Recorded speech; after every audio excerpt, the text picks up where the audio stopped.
Sahanam bhavatu sahanau bhunaktu saha viryam karavavai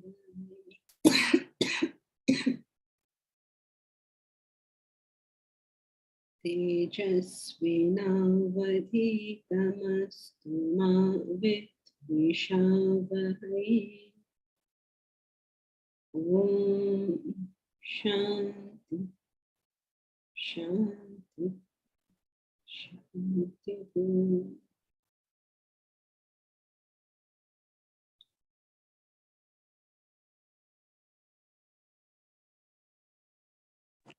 Together we'll chant verses 31 to 40 of chapter 10 Bhagavad Gita.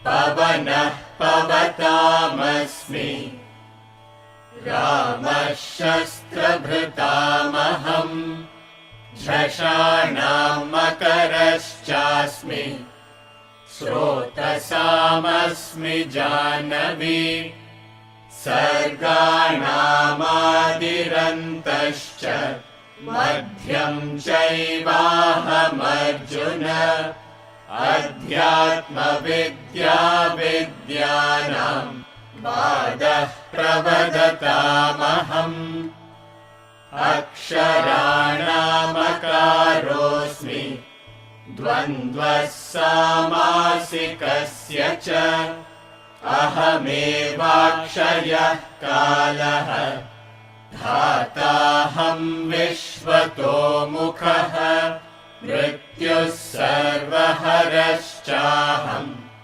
Udbhavascha bhavishyatam Kirtish shrirvacha narinam Smritirmedha dhritikshama Brihat sama tatha samnam Gayatri chandasamaham Masanam margashirshoham Ritunam kusumakaraha Dyutam chalayatam-asmi Tejas tejasvinamaham Jayosmi vyavasayosmi Sattvam sattvavatamaham Vrishninam vasudevosmi Pandavanam dhananjayah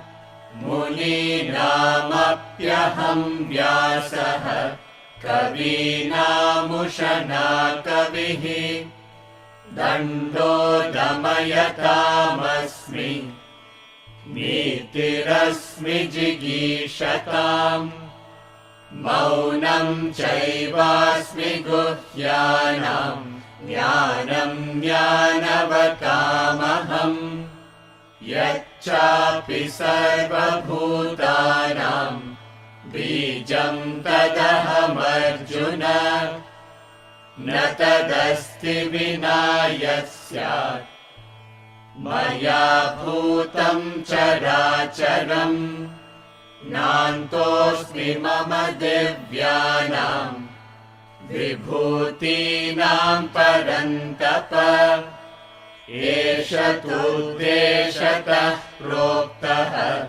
विभूतेर्विस्तरो मया.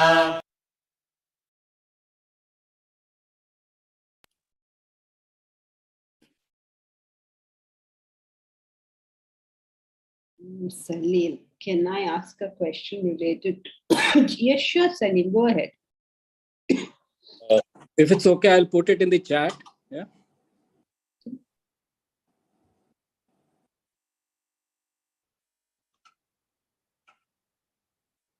Does anyone else have a question?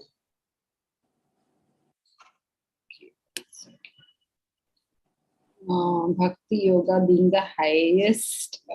This is related to my question in the last class regarding Bhakti Yoga being the highest.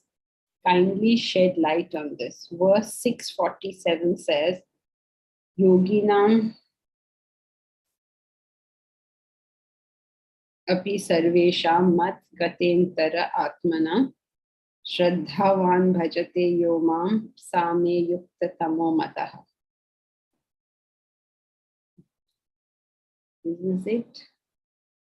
Where do I go down? That's it, right? This is the verse. Of all yogis also, all types, abide in me, always thinking of me. Is there something further in your question, or am I not able to go down? Okay, so basically,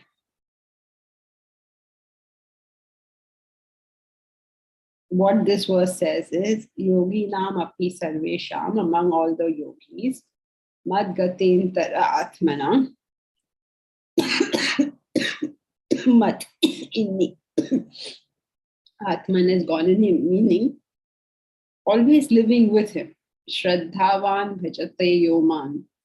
That Shraddhavan who worships me, same yukta tamo mataha. He is yukta tama. He is the best. Uttama yuktaha. He's the best of the united. Me mataha. This is my opinion. Salil, you have studied enough to know when he says me mataha, what he's referring to. When he uses the term me mataha, what is he referring to? Anyone, whenever you see this term in the Gita, me mataha means my opinion. My opinion. And therefore it is referring to? Referring to Arjuna. It's referring to Smriti. Referring to the Smriti. The opinion of the prophet given to a particular individual at a particular period of time may or may not be, not necessarily not applicable, but may or may not be applicable to everybody else. Not necessarily applicable to everybody else. Because a very important distinction is made. Some parts of knowledge are applicable to all people at all times. This is known as the Shruti, and it's a very small portion. Applicable across the board. Doesn't matter who you are, where you are, when you are, it will be applicable. Now, when we hear the Shruti, sometimes we are left like, so main kya karu ab? What am I supposed to do? So the prophet, with a charitable disposition, gives us some things to do or not to do, just as an explanation of those eternal principles. So in the Gita, and largely in Vedanta, they make this distinction. They say, this is for you, and this is for everybody. Like a doctor's prescription is for you. But MBBS is for everybody. That knowledge of the medicine is for everybody. So this verse clearly says, Me mataha, please take this as the opinion of the prophet relevant to the person he is speaking to, and therefore to some people. So what is he saying? Of all yogis who abide in me, who live in me, who long for me, who hope for me, all yogis. So here's your first chance. All yogis means all those who are initiates on the spiritual path, all those who are on the spiritual path, started the spiritual path. Excuse me, please forgive the interruptions. There is no mention here of yogi or of bhakta to begin with. Since you have brought this verse up as the Lord saying that bhakti is the best part. So please understand what the Lord is saying. Of all yogis, of all those who are striving on the path, those who abide in me, those whose thoughts stay on me, those who think of me, those who live with me, those who are with me, those kind of people. Amongst those, okay, so first you have a group of yogis, people who are trying the spiritual path. Then the second subset of that is people who are abiding with him, who are living with him, who are being with him. In other thoughts are on him. Okay, yogi, subset. Those who are thinking of him, subset. Shraddhavan. This is a big word in the Bhagavad Gita. It has been commented upon largely. I mean, a lot of commentary on the word Shraddhavan. What does Shraddhavan mean? It means a person with Shraddha. Now, all of you know what is Shraddha. What is Shraddha?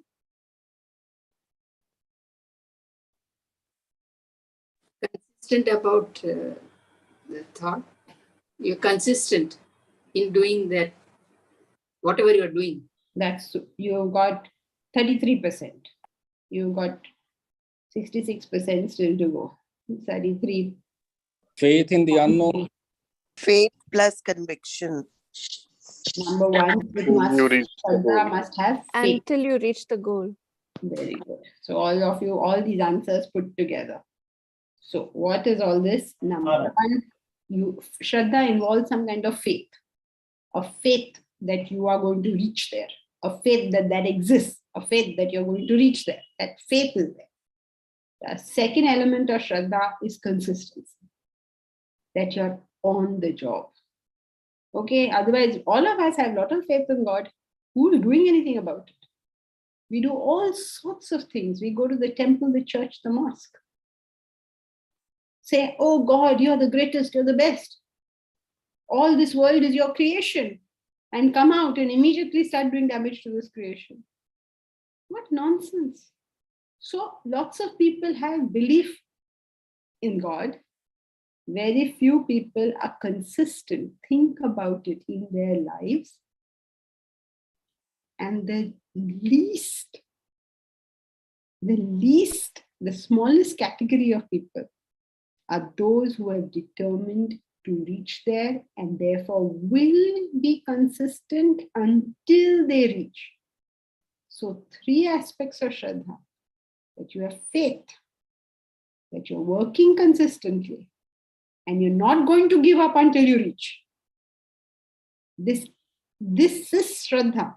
So what is he saying? Among all spiritual seekers, there are those who do have the goal of me, they're abiding me, thinking about me. But those who are Shraddhavan, those who will not give up till you reach.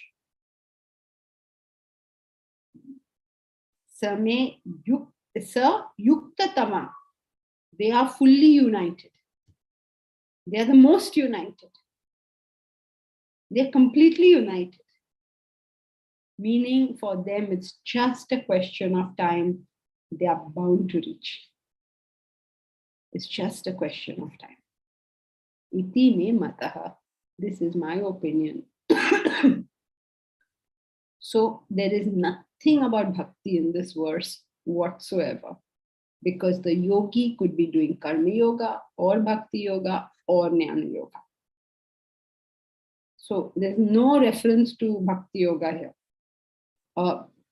In this verse, it just says those yogis who are determined to reach the end, they are the best yogis. In other words, what we'd say in class also. Those of us who are determined to stay with this knowledge until they find the ultimate truth, they are the best students of this class. It's a fairly, what should I say? Fairly clear statement. No reference to bhakti. Is that okay? Janki ji, could you elaborate on the word bhajate and how is it different from worship? Bhajate means to seek. Bhaja Govindam, Bhaja Govindam, Govindam, Bhaja Mudamate. Bhaja means to seek. So those who seek, they are the yogis. Those who seek me, those who worship me. Worship means pursue. Those who pursue me. जो मेरे पीछे लगे हुए हैं, they are not giving up. Those guys. Bhajate and worship is the same thing, yeah? Sorry? Bhajate and worship are the same, yeah? Bhajate, the word bhajate means they who worship, he who worship. We're doing yogi now. Yes, singular. Bhajate, he who worships. Worships means to pursue. If I say I worship money, that means I pursue money. If I say I worship my wife, that means I'm pursuing that. And if I say I'm pursuing God, worship God, means I'm pursuing God. It is not referring to doing prayers every day. It's referring to the pursuit. It's not talking about prayers or any such thing.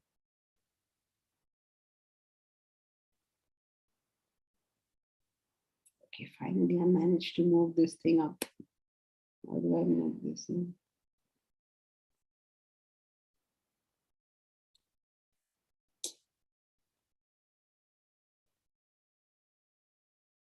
Okay, sorry, now I'm beginning to see the rest of your question.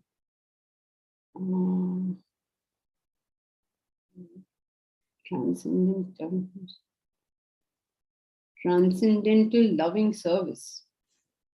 See, this is all interpretation. You have to go to the actual word itself. Many people, when they interpret, when they translate, they also interpret. Means that translation is part of the interpretation. So don't go by that. Go by what the actual word says.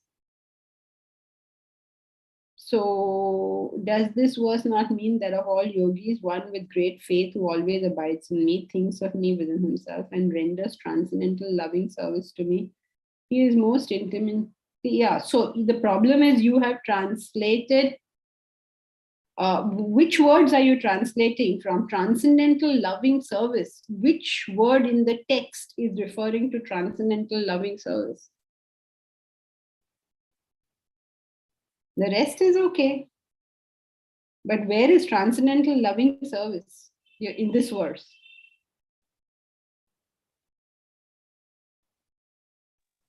Chanki, which book is he using? I don't know, but whatever translation it is, how did he reach? Which words referring to loving transcendental service in the verse? Since you're using a translation, either your own or somebody else's, we need to know which words refer to loving transcendental service, because that's where your problems comes from.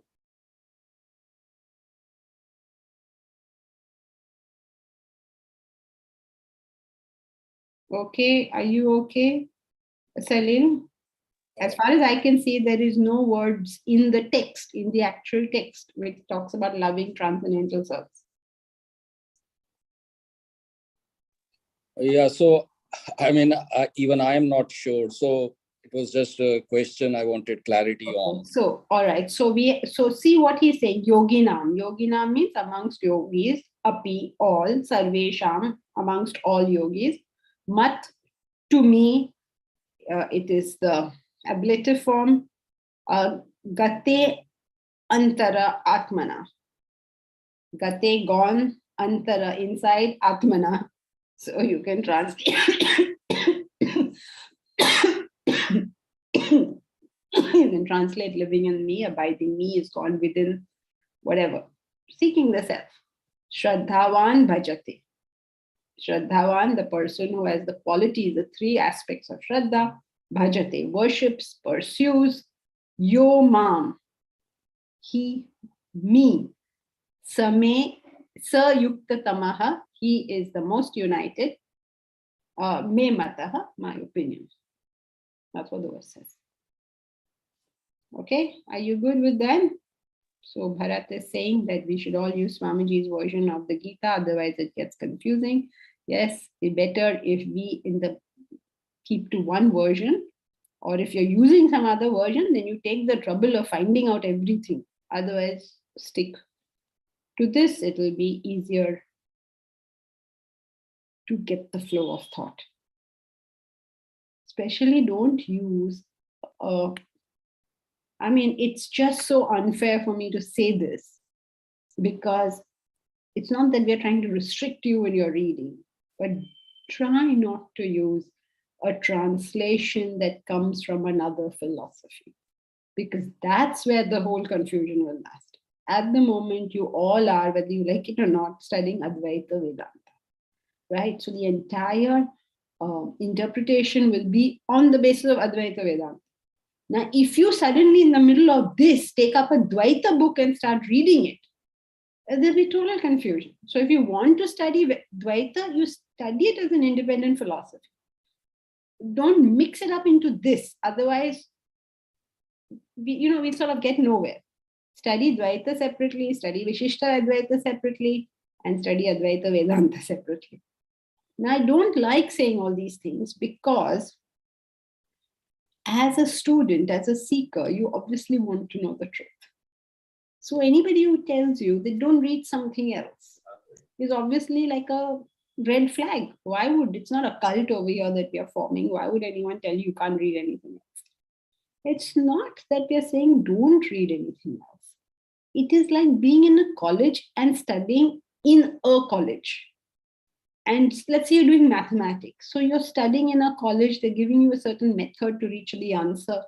Now, in the middle of that method, if you start applying another method, then that answer will not be reached. But if you apply different methods in different ways and reach the answer, at least then there's some hope. I hope that's clear, because otherwise it just sounds terrible to say, which I would say is don't read other books. Read just this one. But then it just sounds like for any lover of truth, that kind of a statement makes you think, we're entering a cult. Not because it's a cult, it's because you need to follow one line of thought. I'm saying that because, many of y'all, see, it's not like we're trying to create some kind of fanaticism over here, that this alone is right and everything else in the world is wrong. No, what we're trying to do is reason out something. So we have to go step by step. And it's important to say that because, I don't know, it's like, as a lover of truth, you're free naturally. Nobody gives you the freedom, you're born with it. You will search wherever you want and whatever you want. This is your right, you were born with it. But we must, if we don't use right methodology, we'll not reach the answer. I hope that makes sense. Are you okay, Salil? Yes, Janki ji. Just another follow-up on the last question in the GD regarding validation. So to seek validation, is that not the ego? It is. Right. Yeah. Because, in relationships, you often see that the wife saying that I've done so much and you never appreciate me. And, is that, so she's seeking validation and so not realizing that what she did was out of love at that time? No, wait. If the wife is telling her husband that I did so much for you and you do not appreciate me, then our first question will be, is the wife attending the class or is the husband attending the class? If the wife is attending the class, we can give her a lecture on ego, because she has attended the class in the hope that her ego will reduce. If the husband is attending the class and he says that this is ego, then he will get backed. because it means he has not given his wife whatever his wife is sought from him. And why would he not do that? If she wants some validation from him, why won't you give it? So we must know who is the person who is asking this question. It is not our business to control other people's ego. It is our business to control our ego. So if somebody tells me you did this wrong, then it is for me to correct myself. If my husband tells me, I did so much for you and you don't appreciate it, then it is my business to say, I am sorry, I made you feel, I do not appreciate what you do. I have deep respect for what you do. And obviously, I'm going to have actions which will show this deep respect for what you do. Saying, please, sorry, thank you is the beginning of it. But why would our spouses feel unappreciated by us? That's a terrible state. If I feel unappreciated by my spouse, then I should whack myself on the head and say, it's not my business to decide what he should think. So please make this distinction when you're deciding about ego or anything else. It's not my business to control other people's desires. It's not my business to control other people's ego. It's my business to control mine. And other people's desires and other people's ego are really very good for me to control mine. They help me. Yeah. So I'm happy. So it's the husband attending class. The husband attends the class, then we will back him. He better go and say nice things to his wife. So I need a vacuum. All husbands in this class whose wives have told you don't appreciate me. Yes, you need a vacuum. Now, when it comes to this business of giving people what they want, now that I have said this, next step is we want people around us to be happy, right? It is the nature of the mind to make demands. No matter how much you go and try and satisfy somebody, the person will want more. Not that person alone, every human being, the mind of every single person will ask for more. So in our giving, we must remember that I am doing this to make the other person feel satisfied and content. I am not doing this because I'm frightened of what the other person will say or anything else. I'm genuinely dedicated to you being happy. So at the moment, if it is correct that I should validate you, that is what I will do. There will be times when I will need to say to you that, you know what, whether I like it or not, or whether I think it's correct or not, you should do what according to you is right, because you are a whole and complete individual. So each time we'll have to assess individually and separately, what should I say now that will make the other person reach contentment, knowing fully well that I could do the best I could and the person may still not. So it's a rather complicated thing.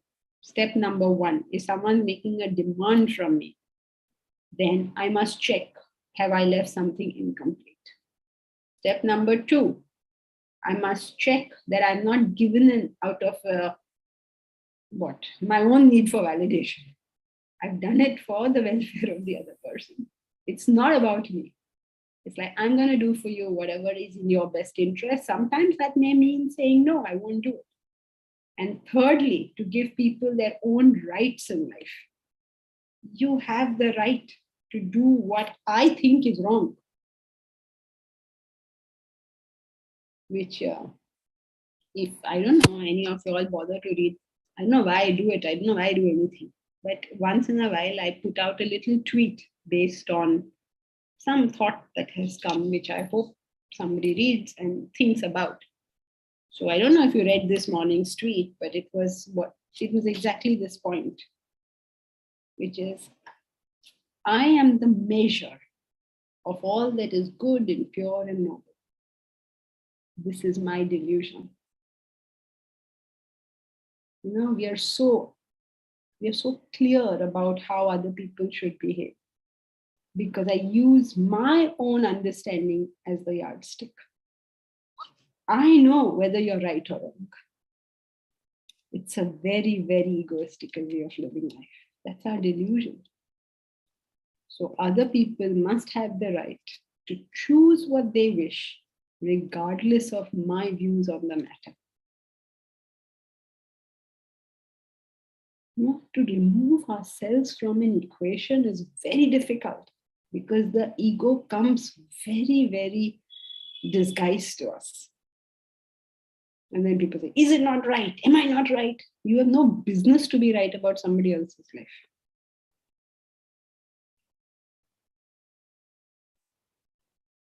Salil, was that of any help whatsoever, or I just confused the whole issue? No, thanks a lot. It does help, yeah. Okay. Hari Om, ma'am. Yeah, Just Hari. a quick question on Shraddha. On the path, when you do believe that you have Shraddha, for any path, it could be the path to self-realization, it could be to your business or your professional life. So where exactly do you falter over here in spite of having Shraddha? Or rather, how do you falter? You give in to desire or ego, one of these two. I mean, this is the philosophical answer. That the only reason I would ever get off my path is because I have a desire or I give myself more importance than I am due. So let us say I want to have a business with 1,000 crore turnover. Okay, now this is what I want to do. And I have to have Shraddha towards that. Okay, so far so good. Now where's my problem? Now I find somebody in my organization who is so good at his job that he may be better than me. I don't want that man there. Why do I not want that man there? He will take over because he's better than me. So I try to do everything to get rid of him. Okay, I am not thinking that this man will get the 1,000 crore turnover. I am thinking, how do I protect myself? So you see, every time we take an action that is not in alignment with our goal, we have dropped from Shraddha. So that's what, they used to say earlier. If everybody hires people worse than them, you have a company of dwarfs. So like this, in every small thing, we're given to desire or given to ego, and therefore we fall from the state of Shraddha.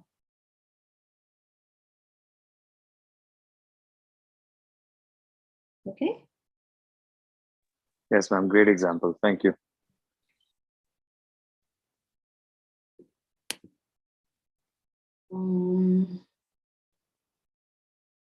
Redmi? Who is Redmi? This explanation always helped me too in every wake of thought. Redmi, who are you? Please identify yourself.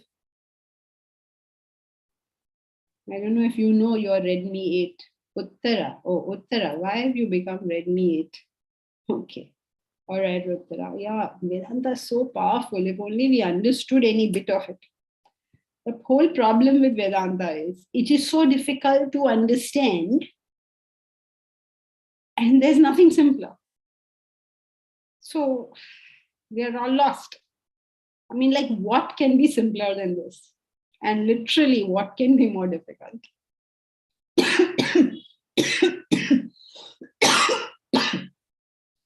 Like Ajay's question,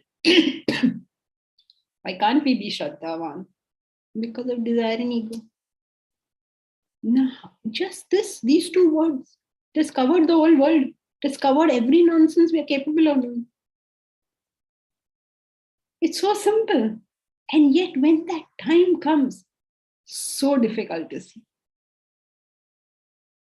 So easy to believe how right I am. So difficult to remember, what am I trying to achieve? Suppose I fight with my husband. I have to ask myself, what am I trying to achieve? Am I trying to break down this relationship? I'm trying to keep this relationship. I'm trying to prove I'm superior. What exactly am I trying to do over here? And is that what I really want to do? Focus. if there was one Maha mantra of life, it should be this. So whenever you do whatever you are about to do, ask yourself the question, what am I trying to do over here? Just what am I trying to do? And if your answer is by this, I'm trying to realize the self, then hats off to you. What am I trying to do? You know, we never ask this question. What am I trying to do? I do whatever, fill in the blanks. I do whatever I like. I feel like doing. I feel like doing. I feel like shouting, I'm shouting. I feel like talking, I'm talking. I feel like not talking, I'm not talking. So if you are rude to me, what should I now do so that I reach my goal? Should be my question. Whatever my goal be.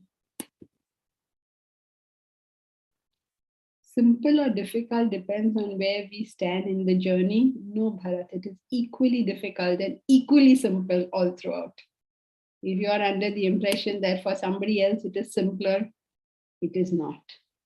Think of it like this, that students give exams. Somebody is giving a 4th standard exam, somebody is giving 7th standard exam, somebody is giving 9th standard exam, somebody is giving BA exam. For the person giving the exam, the level of difficulty and simplicity is the same. So you don't compare between, oh, is BA exam more difficult or 4th standard more difficult? The question is for whom? For the 4th standard person, whatever his level of difficulty at 4th standard will be his level of difficulty in the graduation exam. So it is as difficult. Think of what is the exam that Christ has to give. He gets nails poked into his body.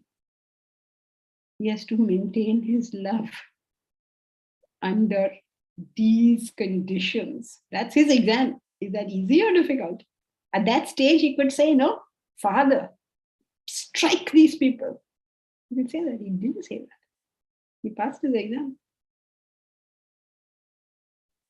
When my husband tells me, you don't appreciate me, and I turn around immediately and I say, I don't appreciate you. What do you mean I don't appreciate you? When is the last time you said anything good about me? I have failed my exam, no? So difficulty and easiness of this is same through the whole thing for the individual who has to face the exam.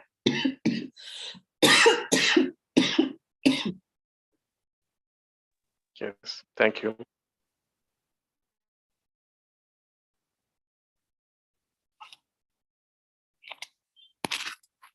Okay, anything else?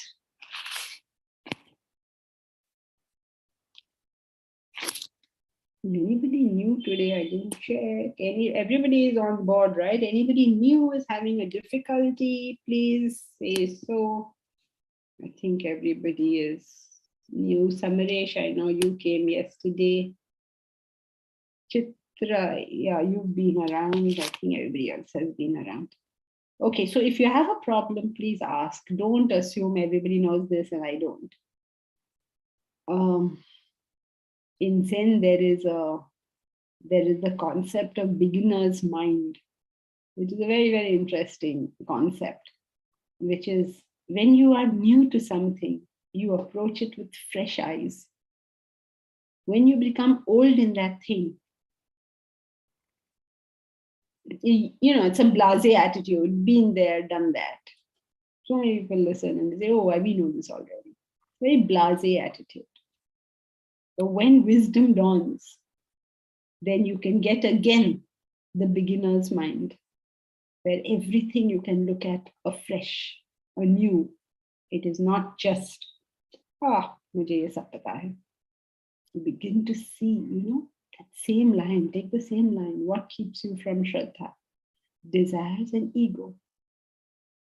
And you can spend a lifetime just trying to figure that one out. So many angles, so many views, so many, I don't know what. So that's the beginner's mind that's willing to look at it again. So if you're new, you have a question, please don't worry about asking the question based on the fact that everybody else knows. No, it will help everybody, all of us, because it will give us a view again into the beginner's mind, which is where we all have to eventually reach.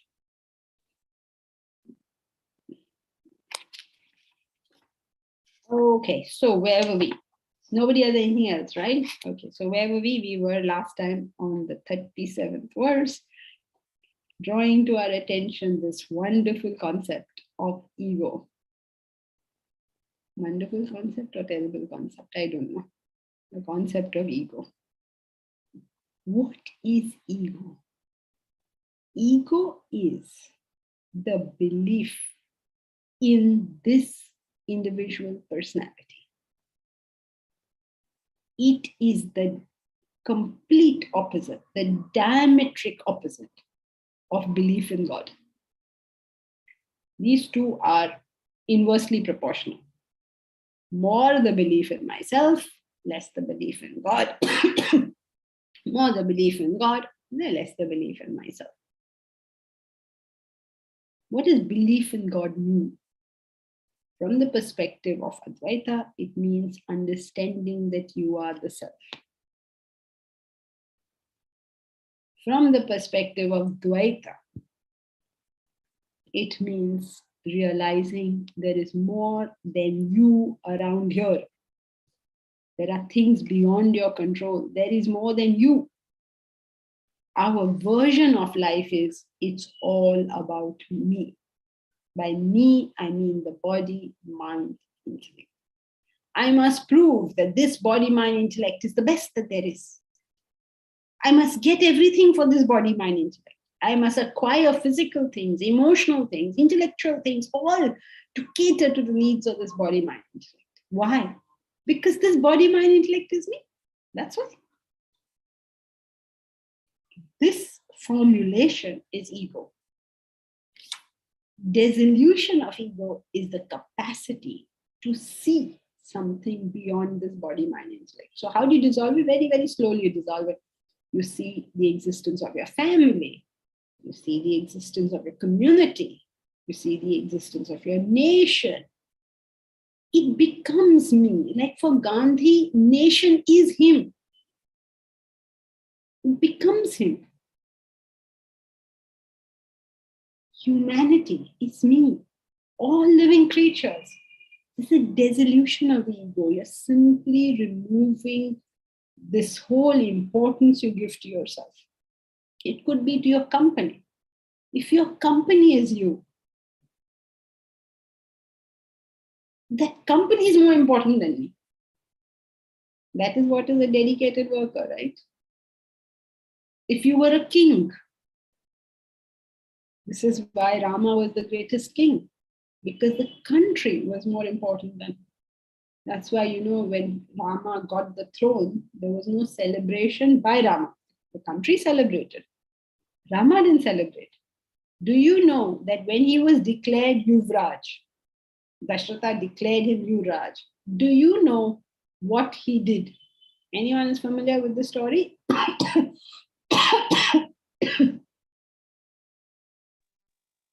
Was it that he was trying to figure out how best? No, what does the story say? What did he do? Now they are found out, he and Sita have found out that Rama has been declared Yuvraj. Tomorrow he's going to ascend the throne. He's going to be heir apparent. What did he do that night? He took off his kingly robes and wore Vaikal. Vaikal is the robes of the hermits. He discarded his royal bed and slept on the ground. Because he saw this as not a feather in his cap, but a method of serving the nation. So when a king says the nation above me, you have Ramraj. Look at anything that is sustained. Sthira Vaibhav, Sthira Vaibhav is a steady wealth as opposed to Chanchala Lakshmi. Where does Sthira Vaibhav come from? I don't know if you're familiar. I think among the Marwadis there's a saying, Haveli ki umar 60 saal. Marwadis, no? Have you all heard that? Haveli ki umar 60 saal? Nobody? That's supposed to be said. Haveli ki umar 60 saal. That means the Haveli means, what is Haveli? What is the Haveli in English? The palace. Okay. The age of the palace is 60 years. Because in 3 generations, they've wrecked all the wealth. But Sthira Vaibhav comes from Raghuvamsham. Every king was a king of character. So for so many generations, Aja, Dilip, Dashrath, Rama, love, so many generations that continued. Why? Because all the kings put the kingdom above themselves. When we are capable of this, it is called, I hope you all are following the line of thought. It is called, say the right word. What are we talking about? Being egoless. Being egoless. How? By putting something above the body, mind, intellect. It could be your nation, it could be anything, but you put something above your body, mind, and intellect. Why are families breaking up nowadays? Because we're not putting even the family above this body, mind, and intellect. We have competition in the family. Husband and wife are competing. Now I'm better or you're better. What is this? Then there's a breakdown, right? So as long as there is the importance to me, this is called ego. As long as there is the importance to something else, no ego. So far, so good. At the very epitome of this stands a condition where you are just so fair about everything that regardless of you or anyone else, you will just say the truth, right? Now, suppose I ask you this question. Among the Vrishnis, who is the best? Okay, among the Yadavas, who is the best? Krishna. Krishna. Everybody will say this. What will Krishna say? When the ego is zero, you can just state a fact. Just state the fact. It is a fact. Among the Vrishnis, Krishna is the best. That's why he says, Vrishinam Vasudevosmi. You see, he's saying the best among everything, right? So among the Vrishnis, who is the best? Krishna. So I am the best among the Vrishnis. Remember, who is the I am over here? Who is the I am over here? The self. Self. The self. So once you realize what he's saying, he is showing the self as the best in everything. So he's showing the self as the best in the Rishis. Can you imagine a more impartial way of looking at this? This is the culmination of zero ego. He could say exactly the same thing, like, I'm the best. And then that will be ego. So the concept of ego is not based on what you say, but what is your identification with. It's a subtle point. If you can get it, I could say this and that, and I'm so great, and I'm so wonderful, and I'll be very egoistical. I can say exactly the same thing and be zero ego. Strange as it may sound.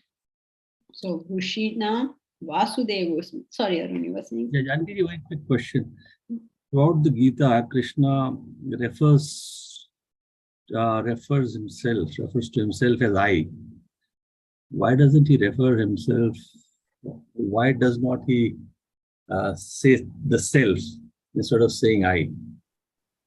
Because for him, that's the reality. We are saying the self because we think this is the reality and that is the ideal. But for him, that is the reality. Yeah, because it confuses the audience, because whether it is Mr. Krishna or the self, but if he had said that the self is the best, it would make it a little easier for us. No, because that is what, see, all the prophets have done various things. In the Gita also he talks of the self. It's not that he doesn't mention the self as the self. Every prophet has used 1,000,000 methods of trying to teach us this thing. But there is no way they can say it without us misunderstanding.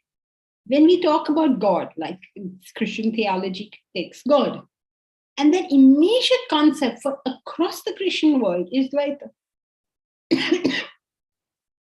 Two, God is different from me. Immediate concept. So Krishna says, I. God and I are the same. Then immediate a misunderstanding. Oh, so Krishna is to be worshipped. The form of Krishna is to be worshipped. Which method are they supposed to use? Because हम लोगों को तो बुद्धि है ही नहीं. No matter what they tell us, we are going to misunderstand it. So in these many, many thousands of years that have passed, they've told us in every possible way. Now, whichever one you can understand it, like they must have given up. So you're right insofar as it leads to misunderstanding, but then which is that way? When you realize the self, Arun, you find a way and say it that way.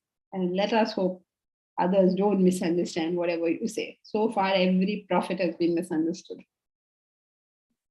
Okay. Thank you.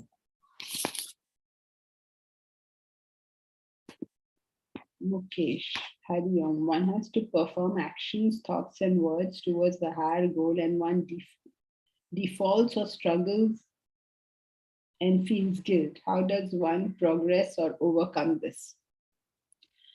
By a simple recognition that I am not a perfect being, I make mistakes. My capacity to make mistakes is well known to me. I use that to be charitable to other people's mistakes.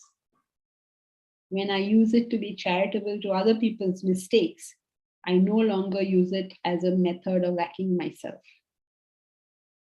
See, what happens is very often in life, the mistakes we make the most are the ones we hate the most in others. And so we get extremely judgmental towards the people who do those things. So why not use the fact of my fallibility to be charitable to other people's fallibility? And so when I do that, I take away the attention from myself. When I take away the attention from myself, that ego reduces. And therefore, faults and guilt and all reduce. The feeling of guilt reduces. It reduces because I'm not thinking of myself. It's a given that I'm going to fall. But a Vedantin falls, as you have often heard, like a Rubber ball. rubber ball, not like a lead, a piece of lead. Like a lead plate, yes. When you fall like a rubber ball, you just jump right back again, up and start all over again. A lead plate, you drop it, it just stays there. Now we are going to fall. Why are we going to fall? Because we're imperfect. It's a given. Which of us are going to do anything correctly? All of us are going to make mistakes and make more mistakes and make more mistakes. We are just lucky that there aren't even more mistakes. That's all. We make mistakes. And our mistakes should make us more human, more accepting of the mistakes of others. So you use every feeling, thought that you have for self-development and nothing for aggravating the ego. Is that okay? Yeah, I'd have to think about that, reflect on that. Because it's just that every time you want to move towards a higher goal, you spiral down again. And how many times can you be a yo-yo, up and down, up and down, up and down? And that's what makes it one feel, well, I'm not getting anywhere. Okay, that's And a good that's the guilt. question. I think that's the part of the guilt, because you say, okay, if I see my wife doing something, same thing again, maybe my perception of that in her role, she's fine, and she accepts that example. But I feel, oh, no, this love should be done, submission. And then I say to myself, okay, so maybe I need to look at my faults. Maybe I'm seeing my faults in her, but then it's just that mind gets so agitated at times. And you just feel, am I going, where am I going? It's just like a yo-yo. That's the feeling one gets. Yeah, that is the feeling one gets. Okay, but this is, all our experiences are same on this path. We are all together in this. It's not like, one person feels this and the rest of us are like just so cool about everything. We all have this experience. We struggle against something and then we find it's just not working. When you find something is not working, use another tool. If you feel that I am struggling to do X and I'm not able to reach up to that, what other things can I do? Can I reduce my goal a bit? Can I consider other ways of dealing with it? So apply the intellect. Say, what is my next step? Give me an example of something you feel that you're not doing incorrectly. I mean, it doesn't have to be a real life example or something. Okay, let us say I fight with my wife 10 times a week. So can I try and reduce and say just to myself, today, just for today, I will not fight with my wife, just for today. That's it. Tomorrow I will fight. Then tomorrow you get up again and decide, will today I fighting day or not fighting day? I'm so fed up with her, today is fighting day. Okay, fight. The next day again, you get up and say, today fighting day, not fighting. Mine will say, no, Baba, how much are you going to fight? Today, no fighting. Today, don't fight. So make it small bites. So use different tools. We are very fortunate as human beings that we have like 1,000 tools. We can use so many of them. You just have to use your intellect a little bit and come up with something that works for you. Suppose I eat too much chocolate. I say, oh, I ate too much chocolate. I'm putting on so much weight because I eat so much chocolate. So can I just say, today I won't eat chocolate. And tomorrow I'll see. Today I won't eat. So there's so many things we can do, small things to make little adjustments.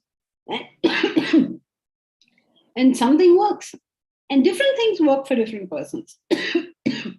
So maybe reduce the goal, maybe reduce the time, maybe distract yourself with something else. Go for a jog. Give yourself something else to do. I mean, there's so many other things. There's so many ways of dealing with it. Shall I give an example, a real example today? Okay.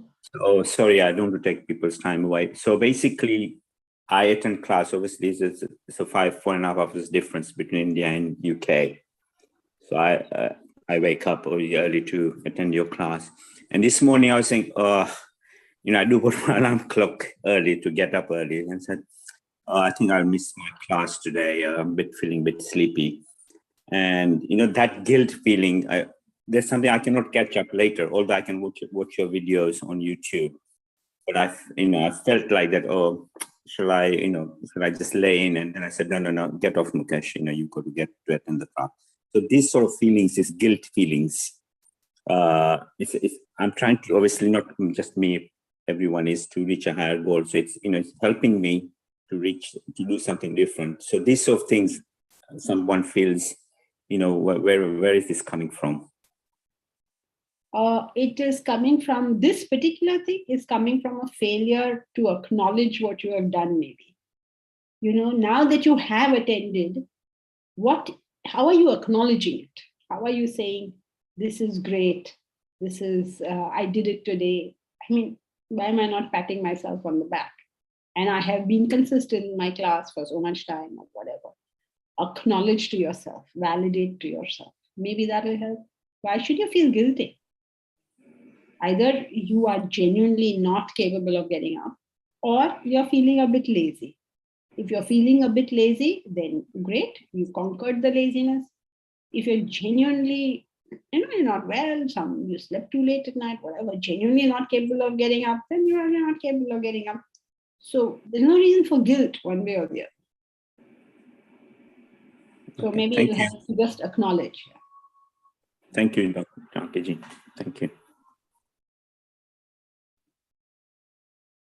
Acer. Acer, is that you? No, Redmi was Uttarana. Who is Acer? We forget the progress we make sometimes. Momita, okay. Because guilt is familiar. Yes, it is possible that we can go down a beaten path. Also, sometimes it's possible that we feel more moral when we feel guilty.